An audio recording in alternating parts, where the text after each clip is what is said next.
Alrighty. And here we go. Yay. Alright, welcome to the executive meeting. Every week, it's weekly, so. Alright, what we're going to talk about today is meeting procedures. We're going to practice on that for future unicameral meetings, and we're probably going to do this every meeting so we can keep that practice going. And then we're going to talk about the Nebraska papers to see if we can make a bill to propose to the unicameral to literally reform our entire legislative branch to the point where once it's made for the temporary constitution,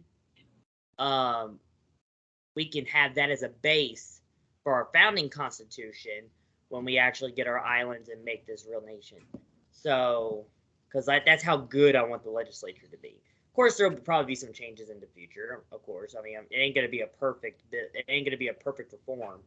I'm sure some things might need changes, but that is what we're gonna do today. So, meeting procedures. Real quick, I'm actually really happy that I have Google Docs on my phone. I think I should have just done that. I should have looked it up on my phone. I think.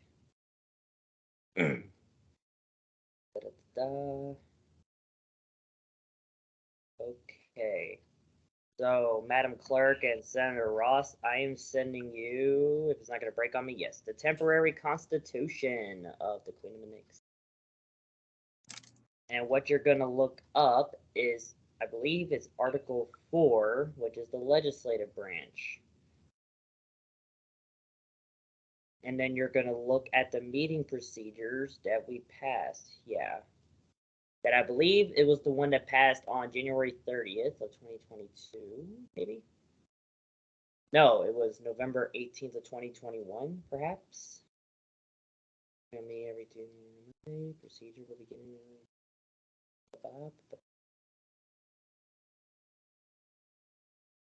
That's what I thought. Yeah, it was November. It was November of last year, and then we added some more in December of last year. And then there's the Queen's first royal decree, which is Section 8. That's what Section 8 is. Section 8 is the Queen's royal decree on misscheduled meetings. So let's see.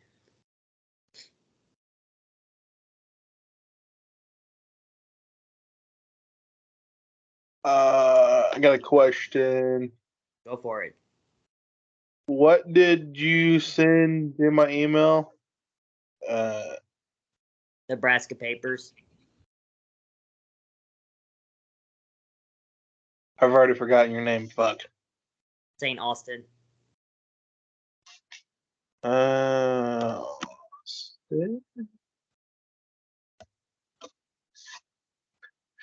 it is. Holy smokes. We're not going to do all of them tonight, just letting you know. Are we on the first? Which one are we on right now? Because I'm already lost. Well, I sent you the temporary constitution. You should be reading Article 4 right now of the temporary constitution. Because we're going to practice meeting procedures. Then we'll move on to the Nebraska papers. We need to practice meeting procedures in a unicameral meeting.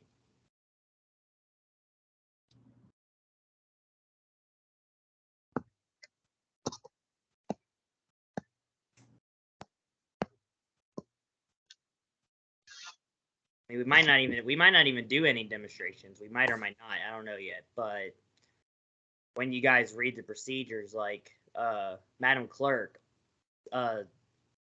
subsection 3 of section 6, that's the part you might need to look at. Yeah, I've been looking at it. Yeah, or at least the first part of that, and then the let's see. I mean, if anything that involves the clerk in that article, just really look at it and like attempt to practice it, I guess.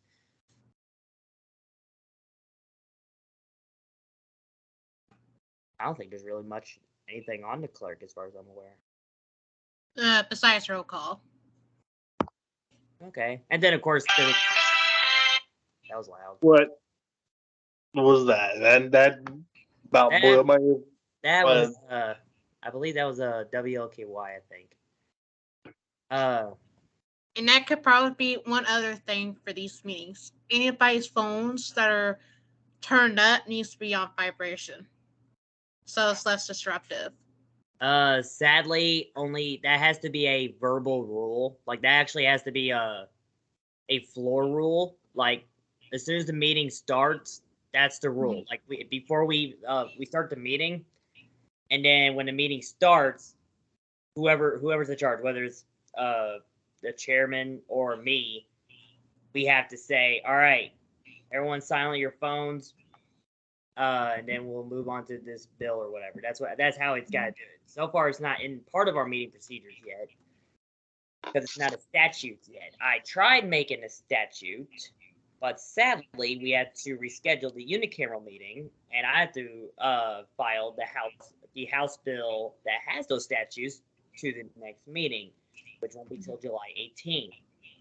Very irritating, but I'll be patient. But we need that bill to pass, or we're not going to have any general laws. We need general laws. So, let's see. Yep. The House bills, Vice Chairman. Okay, yeah, most of those.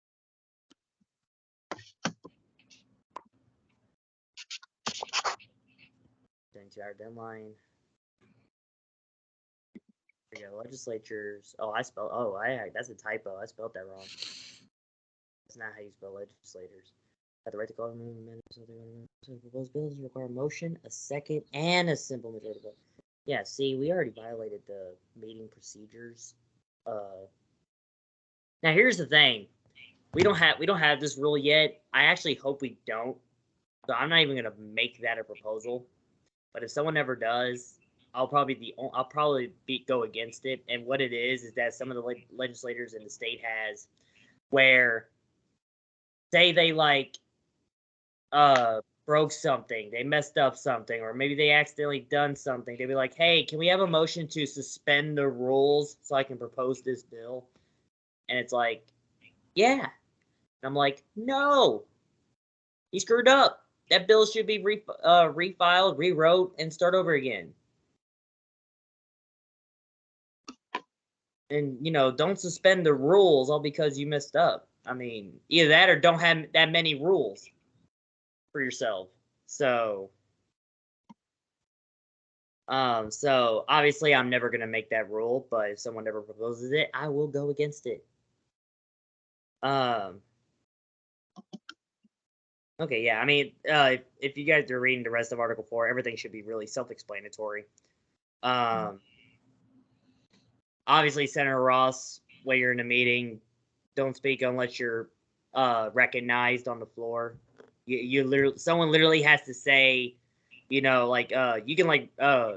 raise your hand or try to get a hold of me or the chairman, and and then we'll recognize you, and then we're supposed to say. We don't have to do it all the time. I mean, we'll just say your name. If anything, we'll say your name. It's like, okay, Senator Ross, what do you have to say? So, but what we're not really obligated, but in a formality way, what we're supposed to say is Senator Ross is recognized on the floor or something like that. In case we want to go that formal. We probably won't, but just in case we go that formal. I promise I'm not trying to be a perfectionist, but we're going to be a functioning government. I want to at least look professional. We don't have to be perfect. Because me and the chairman talked about this the night after the meeting. Because she knows I was irritated at the meeting. She knows I was. And I was telling her, I was talking to her about it and everything, and he says, well, we can be not formal in the meetings. And it's like, well, you're probably right, but some cases we need to be formal. I mean, then, what will be the point of meeting procedures? We have to have it. And not only that, having statutes will make it easier so I can put them in a separate document from the Constitution, especially her royal decrees, because that needs to be a different thing. because her royal decree should be considered a statute, not really part of the original articles. So, because as soon as we get statutes created, I am transferring everything that was passed into the Constitution that would be considered a statute into the statutes. So the Constitution can be smaller again, like how it's supposed to be. It's supposed to basically tell what does the three branches of the government does, the voluntary taxation contracts, and then amendments. That's it. That's all it's supposed to have. Just the original stuff. Then the rest of it is statutes.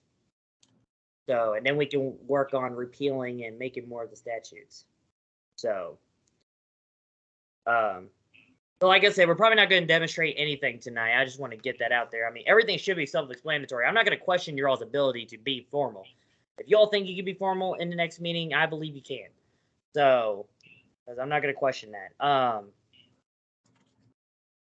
But however, oh, and by the way, even though we made it sound like, I think we already made it this way, but I think, okay, that's what I thought. According to Section 3, it says each member of the unicameral can propose a bill to be read, debated on, and voted upon in every session for each bill. So the only issue with that is, I didn't make it where the people could make the bills. Now, it's not that simple. Obviously, any individual would like to, you know, hey, I want this to be law. How do I do it?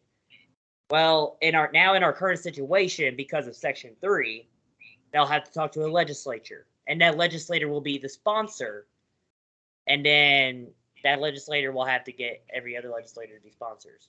So,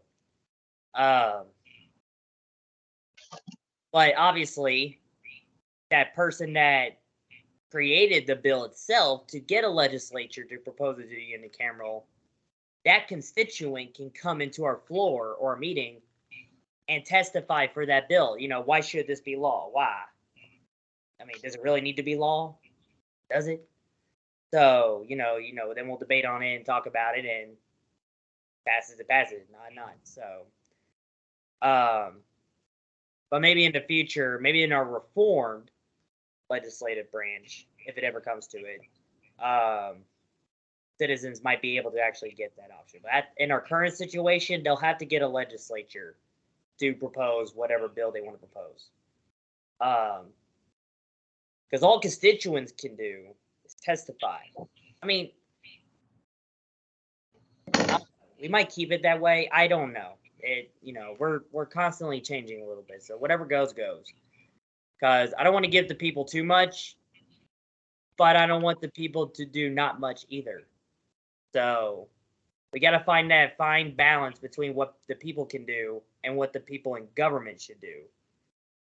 Or I should say, what the people serving the people should do. So, that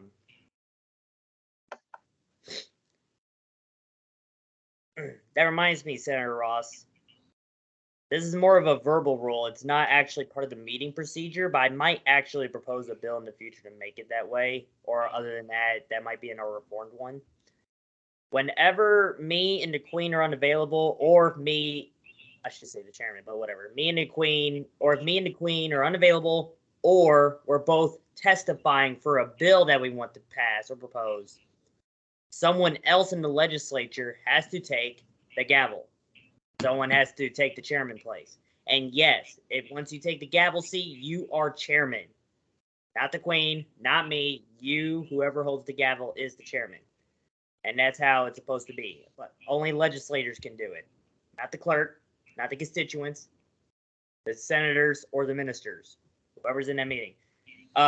You were there, Senator Ross, when my sister, Minister Caitlin, when she had to be chairman, I had to testify for a bill. You remember that? Barely. But yeah, so yeah, you were there for that. It was a good meeting. And she had a blast. She had a blast on that because she made fun of me all night about it. So, and of course, I teased her a lot about it too. It's like, you did a good job. Now do it again. Huh? No. So no, but believe it or not, most of these bills that are already filed are all from me. Every single one of those are from me. Now, I'm not saying you're obligated to make proposals. I shouldn't be the one to make proposals.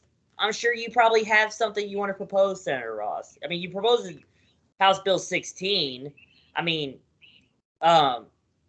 it failed, but it didn't. It actually passed through the citizens initiative because we had to give it to the people because we were struggling to decide on it. We were literally just struggling to decide on it. That's in our clerk. You got the meeting. That was a recorded meeting. But we were struggling on it, so we gave it to the people to decide, and the people decided. So, did it fail on the floor? Yes, but it had to fail on the floor so we can give it to the people. Couldn't necessarily pass it, but it worked. It worked out well. That's why July 18th is our scheduled meeting for next time. What else is there? Oh, this is funny. This is funny, Bree. You mentioned about being quiet in a meeting. That's actually what subsection 1 of section 6 says. It says before the session, whether it's physical or virtual, all members must remain seated, must be in a quiet environment, and must be prepared for the said meetings. So we've already screwed up a lot of procedures anyway. So, yeah, I know. I know you're giving me that look. It's like, yeah, I know. Well, here's the thing, Clark. Don't be afraid to step up. Because you could tell the chairman that, and she'll have to follow it. She'll have to. However, as Prime Minister, and I am the enforcer of the laws that we have, if I have to do this to the Queen, I will write executive orders that she cannot stop to make her follow these procedures. Because I'm supposed to make executive orders for every law that we pass anyway, or the laws that already exist anyway. But I don't have to do it in a timely manner. I can really do it whenever it's really needed. And when it's needed, I get it done.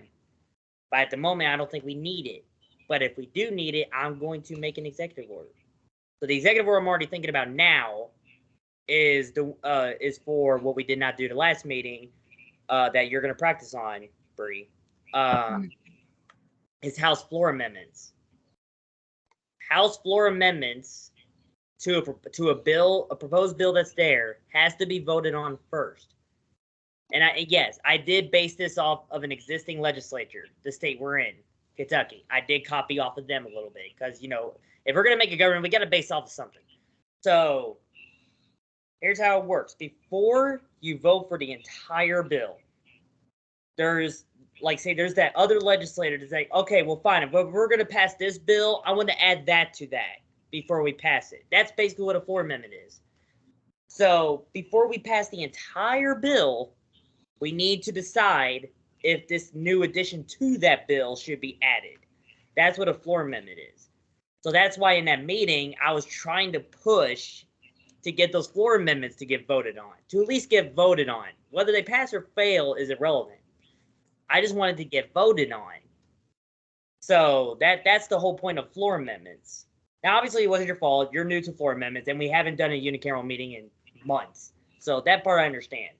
So that's why we're here now discussing about it. So when there's a floor amendment, we have to vote on that first. Now, the bills that are still filed, I'm editing them right now to make it look formal. Like they have bill request numbers. They got their titles are all caps. The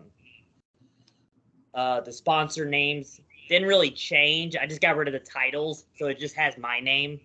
Just my name, no longer the titles anymore, because it is just too much to add the titles in it. And then I also put this bill reads, and where that is, that's the part you read off the whole bill, and then at the bottom it'll say the end of bill. Now you don't have to say the end of bill. You don't have to, but you can. Obviously to make sure that that was the rest of the bill. So that's fine, whichever you want to do. And like, you know, everything that was on the bill is underlined, so you'll know what to read.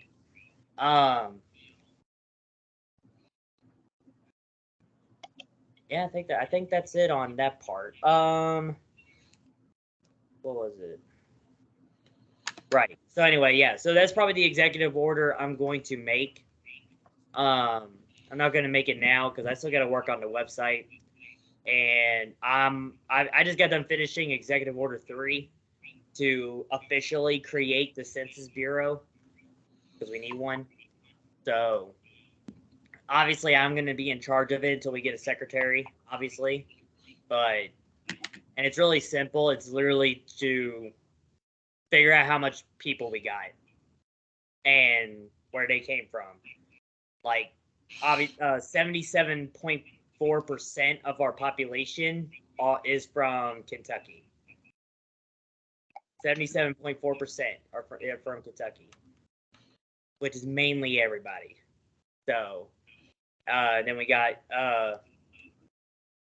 2 people in Indiana, and then we got 1 person in Saskatchewan and Oregon and Missouri and Texas. So, yeah. So Senator Ross, you need to step up on the spread the word there in Texas. So, you know, Montega County can get some people, you know. You need to spread the word.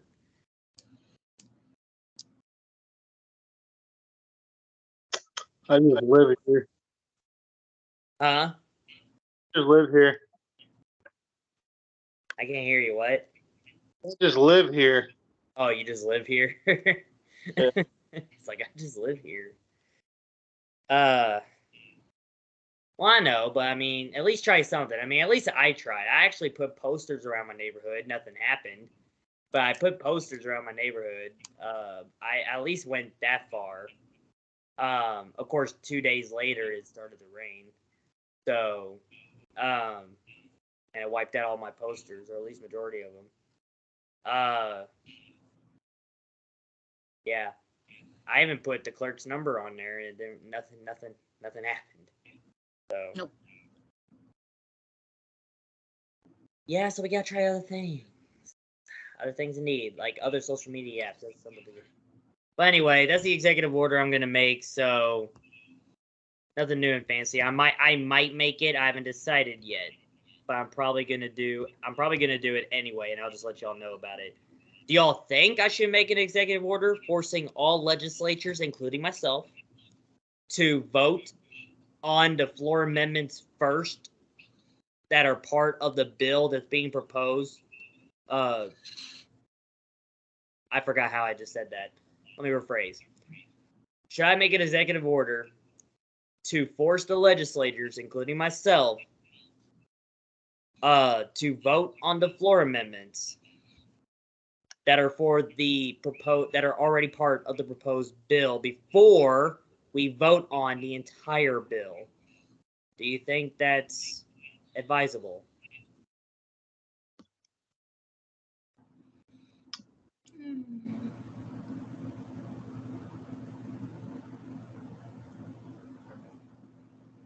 Honestly, I got no idea. Honestly, I'm neutral. I'm kind of thinking maybe yes, maybe not really. Okay. I mean, all it is, I mean, it'll kind of give me the power to act like a sergeant at arms. That's the person in the legislature that bangs the gavel, other than the speaker. He's the one that calls the entire room to order if no one's listening to the speaker or whatever, I guess, or maybe it's like before the meeting or something like that. But that'll give me the right to be the sergeant at arms to say, no, pause. We need to get this floor amendment passed. Like, I'll actually have the power to, like, not rudely scream into the mic and everything, but it'll give me the power to yell and scream, hey, no, by executive order, we have to do the floor amendments first before we pass the entire bill. Regardless if y'all like it or not, it has to be voted on first. So, do you think I should make an executive order like that? I mean, it would help put certain priorities first. Because I mean, it's part of the bill that it's been proposed, like House Bill 8, for example. It had two it has 2 House floor amendments. Or no, let me rephrase that. Go back to House Bill 14. You know, the one that we're waiting on votes for, which will end at 11:59 p.m. tonight. House Bill 14 has 1 floor amendment, and you were there for that meeting. I was trying to push to vote on the floor amendment first, and we didn't do it. And that's an issue because that needed to be voted on first. Now, I'm okay if the chairman says that I'm okay with the House floor amendment, so we'll just continue on. It doesn't matter if she likes it or not. We have to vote on it first. Okay, there was 3 of us there. We had a quorum to do a vote that would be a majority vote of yes or no. So, and that's all we needed to do any business. Because if we didn't have a quorum, we can't do anything. So yeah. So no. So instead of the push that I've done in that meeting, I can actually have the power to push it even more with, you know, a lot more legislative force, where like, hey, no, chairman, by executive order, okay, in this unicameral floor. Here's the thing: she's not the queen on the unicameral floor. She's not. She is not the queen on the unicameral floor. Okay, she is the queen. But on the unicameral floor, she's the legislature. She's the chairman of the legislature. She does make the legislative rules. Now, that can also be a challenge too. Because of her being in charge of legislative rules, she could suspend that rule, where like suspend the executive order. But obviously, she can't suspend the executive order, but she could try. You know, that's why we need a reform. That's why we need a legislative branch reform. That's why we're going to talk about the Nebraska papers tonight, to try to see how we can fix our legislative branch where it's not crazy. Where like we shouldn't need an executive order to force a legislator what it's supposed to do. Now, granted, executives actually can do that, because that's actually part of their job anyway. I'm supposed to be the guy to say, hey, legislatures, you're representing this many people. Why are you not doing your job? I mean, that's actually my job, to make sure legislators do that. So, but anyway, so, I mean, I don't know. Do you think I should wait, or do you think I should make the executive order as soon as possible? I would say just wait. Maybe more people would actually want that to happen, or in case a special situation pops up. Okay. What do you think, Senator? I think about the same on that. Okay. Under your all's advisement, I will wait. I will patiently wait to write that executive order. So that means on July 18th, we will see how that goes. All right. Without further ado, we actually didn't even spend that many time talking about it, so that's good. Let's go ahead and do the Nebraska papers. I guess I'm gonna have to do the PDF way because I do not have those on my Google Docs. I was never gonna do them tonight. Actually, I am gonna do them tonight. What I meant was I wasn't going to finish them before the meeting. Even though I had time to do it, other things came up and I had to do those, and time has been going really fast today. Like, that's why I was struggling to attempt to get to, because for some reason my camera, which I'm pointing at, my camera for some reason decided to get wobbly and wiggly at the top. So I had to handle that crap before the meeting. And I was very irritated.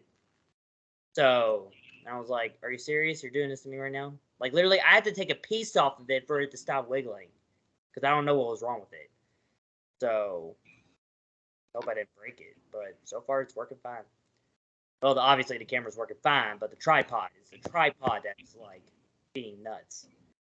But anyway, let's get on with the Nebraska papers. So the bill that we're going to throw this parts of the Nebraska papers on. Oh, that is not that number. Hold on a minute. Apparently, I did not make one. Okay, well, since it's going to be, obviously, the Queen wants to be part of it. And then we got Senator Ross that also wants to be part of it, of helping. So, and then Clerk Bree, you can be the constituent. because that's allowed. You're allowed to testify on that too if you think the bill is good, because you actually have the option to be a constituent sponsor. You don't have to be one, but if you think the bill is good and you have reasons why it should be passed, you can testify. Okay, so the bill is going to be called because I'm not expecting any more HJRs in the future, but it's going to be House Joint Resolution 6. And then, of course, if other House Joint Resolutions get made before we get done with this, then I'll change the number. But that's what it's going to be. It's going to be House Joint Resolution 6. Because obviously I'm the sponsor, Chairman's the sponsor, and Senator Ross is the sponsor. So,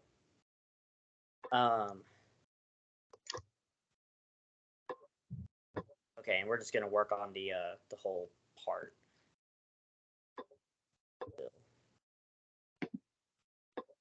I'll work on the title and stuff like that later. We're just going to go ahead and write the rest of the bills. Emergency. Okay.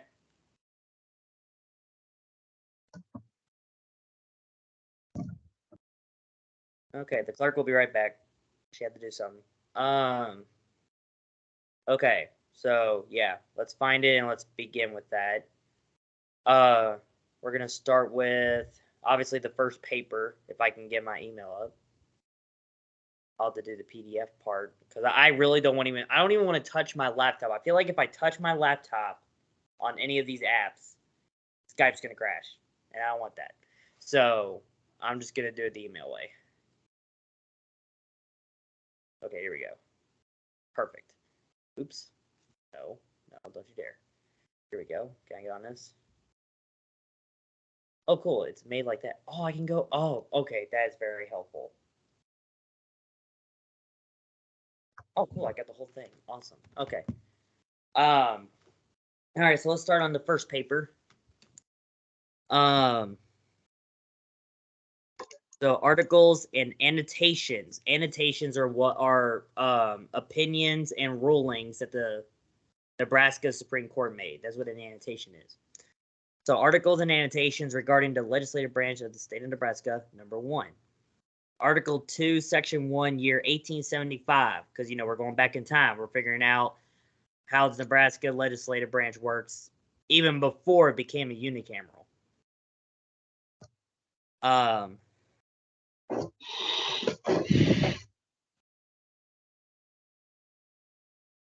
So legislative, executive, judicial,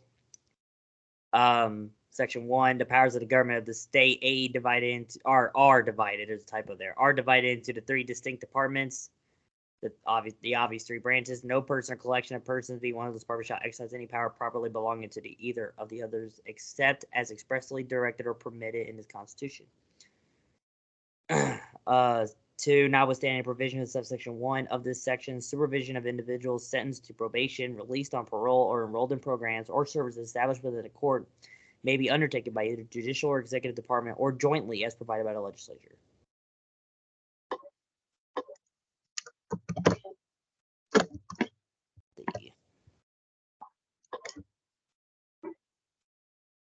So what does this mean? So obviously we're going to need Nebraska Supreme Court's help to figure out what it means a little bit. So let's get their rulings and opinions on that. So let's see. So annotations from the Nebraska Supreme Court regarding Article 2, Section 1, legislative powers from the most recent to the first case. So obviously being the most recent is the year 2007. So, but first, let's go all the way back to 1953. Nickel v. School Board of Axtell. Delegation of legislative powers to a county committee to fix boundaries of school district was constitutional. So, what they're basically saying is the delegation of legislative powers to a county committee to fix boundaries. Okay, so what it sounds to me is that if we ever have school districts, I actually doubt it, but if we ever have school districts, if the school districts can't decide on the boundaries of its borders, then the legislative branch of the federal government, in our case, can decide for them if they permit it. but in our case, the people will actually have to permit that. So if the local government can't decide, then the people will have to ask us to help them decide. The people, not the committee, the people, in our case, has to ask, hey, federal government, can you fix our school district borders? Yeah. But I don't think we're going to have school districts. So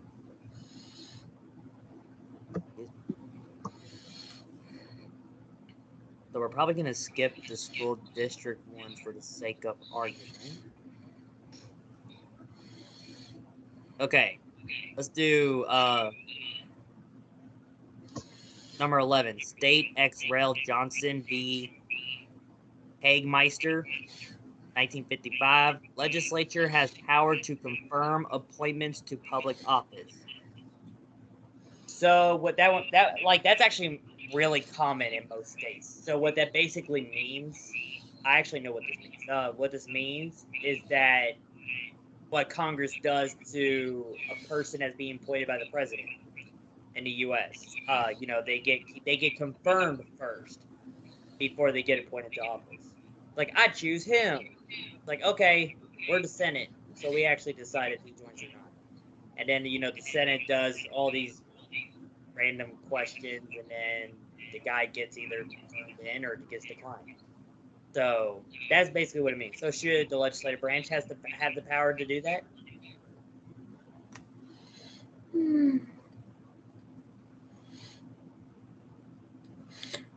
I think so. Senator Ross? Yeah. Yeah. Yeah, what?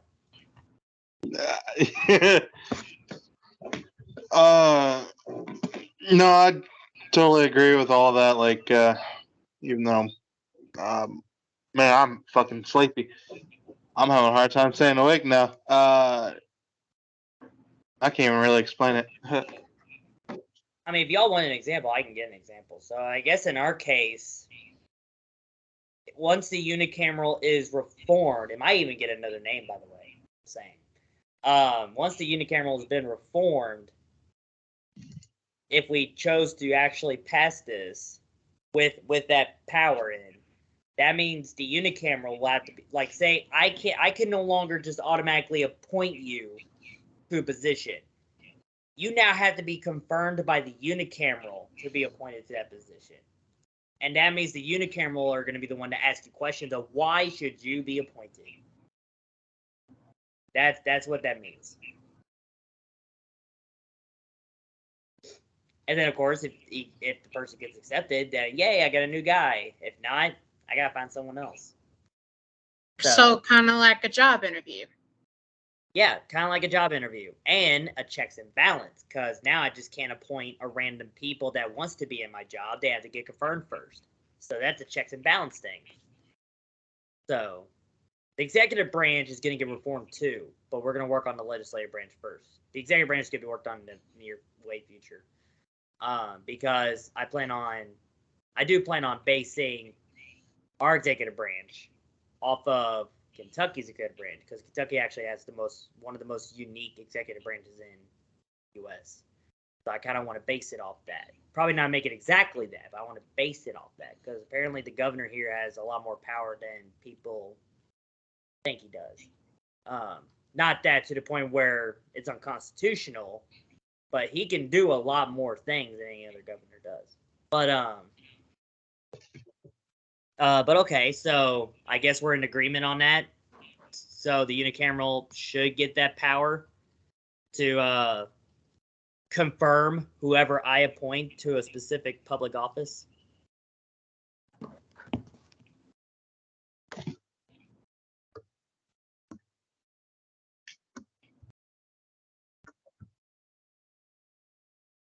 Is that right?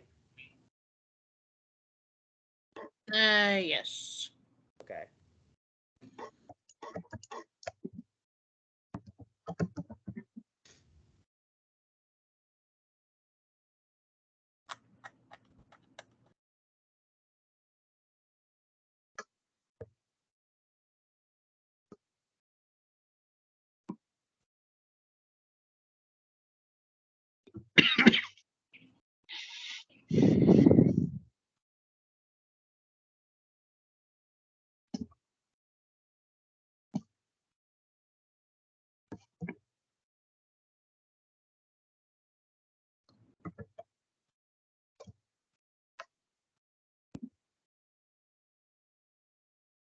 All right, so I put on the bill. I want y'all to tell me if I wrote this correctly or should I add on more. The legislature. The reason I put the word legislature is because the name might change in this bill. I might actually put a name change in this bill. The legislature shall have the power to confirm persons appointed by the prime minister into public office. Do you think I wrote that right? Yes, it has more words, but other than that, it's correct. Well, I mean, I'm not copying off of the paper itself. I'm basing it off the paper. So I'm making it sound more Nix than, and of course, temporary constitution Nix, most importantly. So yeah, okay, awesome. Sarah Ross, do you think that's okay? Yeah. Okay. All right, let's move on to, let's see. I want to skip all the school districts on this very first paper. Because I honestly do not believe that we'll have school districts at all in the future. Even when we get the islands, I don't think we'll have a school district. If each island's gonna have a school, regardless. So like that's it's priority because we gotta have some education. Homeschooling is great, So but not everybody wants homeschooling. it's a school. It's essentially school districts. Districts. Yeah, I mean, basically every island might as well be considered a school district because there's no point in making multiple school districts on one island. But there's going to be multiple schools anyway. There's not going to be now there'd be a school boundary of sorts. I mean, if the school is in a neighborhood on an island, everyone's going to go to the closest school. That's normal. That's facts. That's nature. Everyone's going to go to the closest school because it's closer. So that's just how it's gonna work. So there's no point in really having districts. And besides, having school districts is just add more bureaucracy and politics anyway. So there's really no point of that. So let's see, what's it say?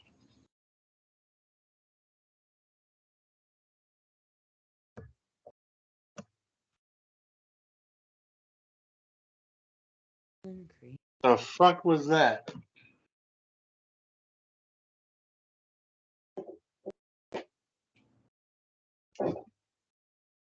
Legislature and create an administrative body cannot delegate power which is conferred solely upon the legislature.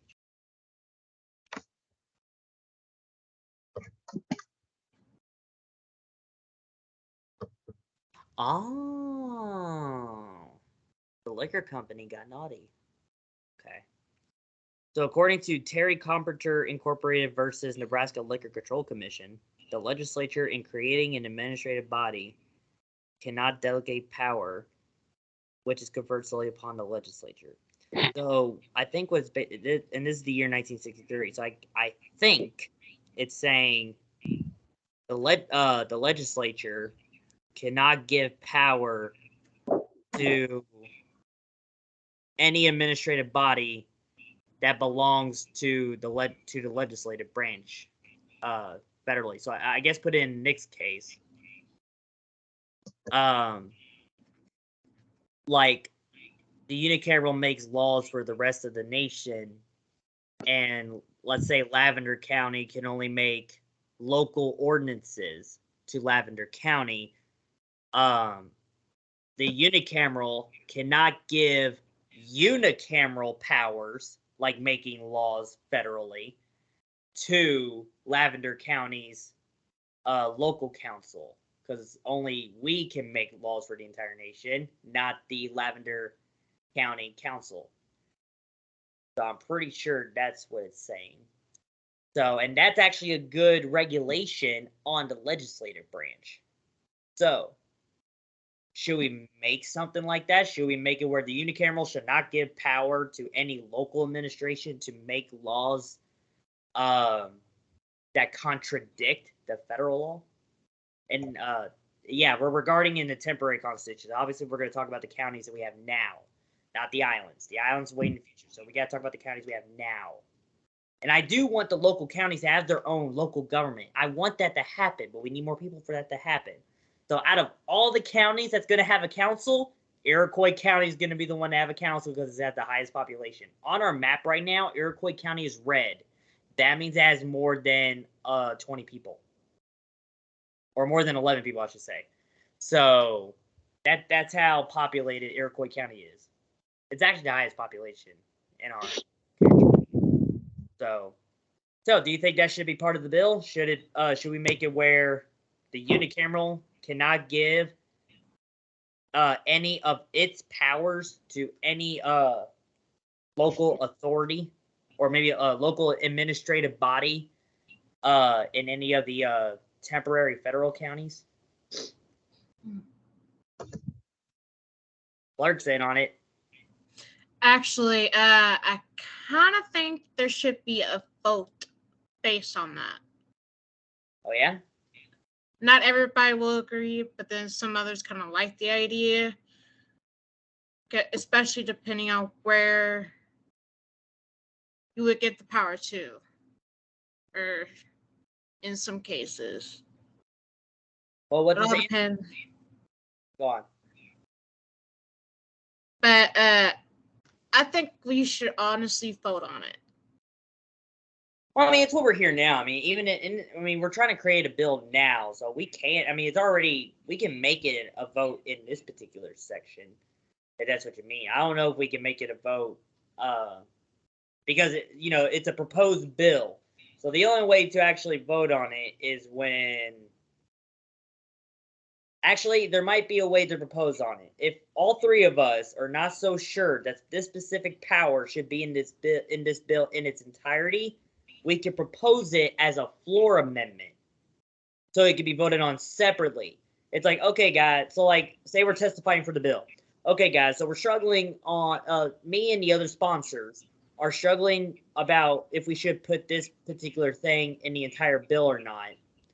And we want to have it voted on to see if the whole unicameral wants it.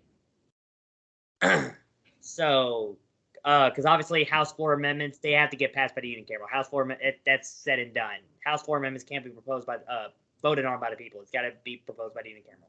The bill itself, though, actually, I think the whole bill itself doesn't need to be proposed by the people. I actually found out in the temporary constitution that it's not a constitutional amendment. It actually doesn't need the people's vote. It actually isn't. I thought it did. I looked into it some more. It actually didn't need the people's vote. So, I mean, obviously, our time and meeting did, because we have to throw it out there to the people to decide. But this particular thing doesn't need because it's not a constitutional amendment. So it can actually go through the unicameral and be done with it. All right. So, and it's reforming our entire legislative branch anyway. So I don't know. It's. I guess we already have a constitutional crisis in that particular development. So I propose in the next unicameral meeting we bring it up.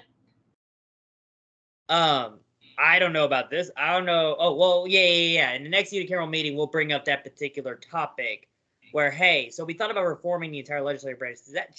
Should the people be able to vote on that, or should it just be the unicameral? Yes, we will bring that up in the next unicameral meeting. That's a good thought.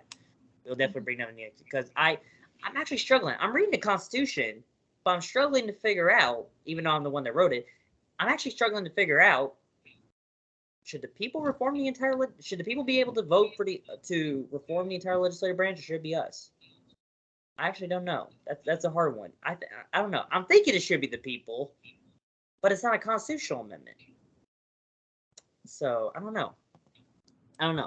But anyways, back to this particular power. If you guys think it should be a floor amendment to this proposed bill, instead of putting it in the bill in its entirety, we could do that. So what do y'all think? I mean, I think that should be fun, honestly. And for the entire bill? Yeah. Okay. What do you think, Clark? I agree. Okay. Now y'all understand the thing I'm talking about is about the unicameral should not have the power to give its powers or its duties to a local administrative body. You know I'm talking about that, right? Yeah. Okay, just making sure, just confirming. Okay, so if you guys are okay with putting that in its bill in its entirety, I will write that down now. All right, go ahead. While I'm doing that, go ahead and read. Let me find one. Okay, Reed McDonald v. Renfro, year 1964. That should be number 8. Read that. While I write down this particular thing.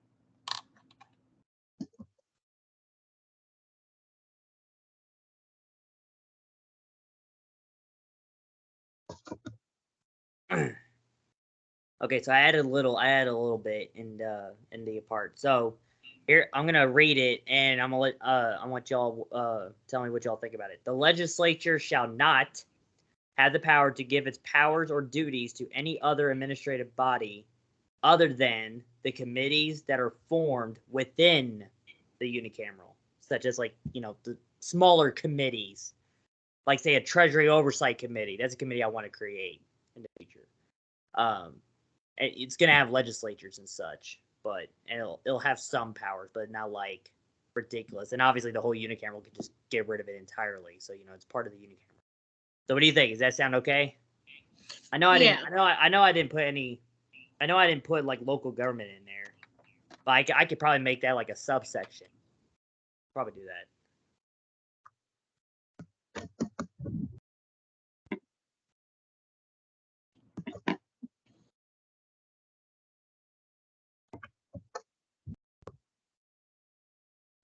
This includes local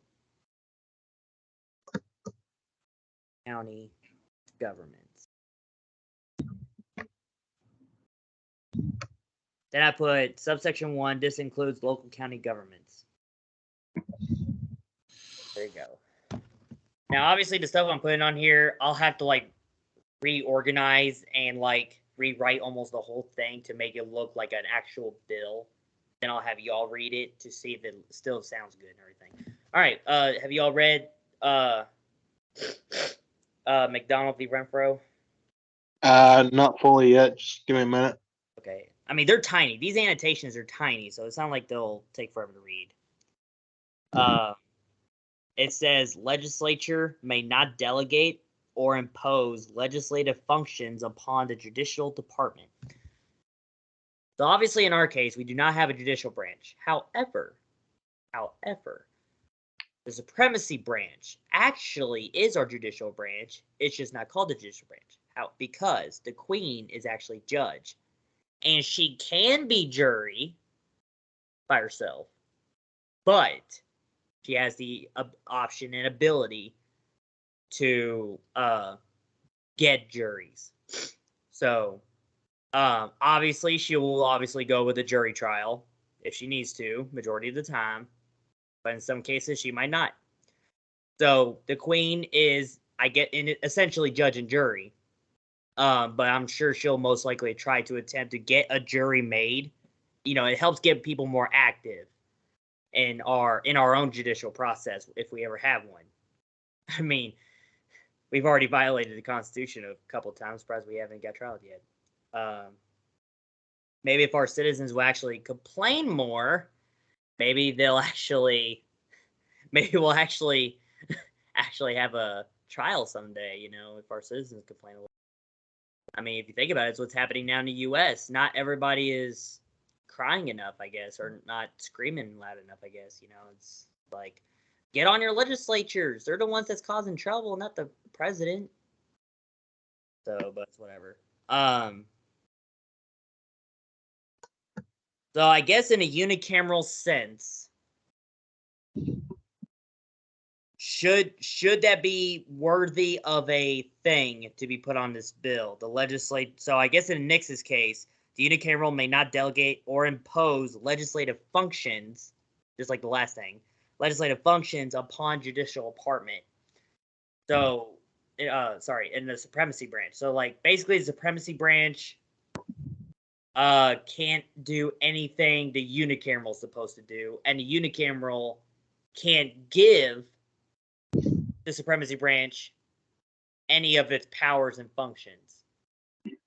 So what it's basically saying, it's preventing the unicameral from giving the supremacy branch its job or parts of its job. Currently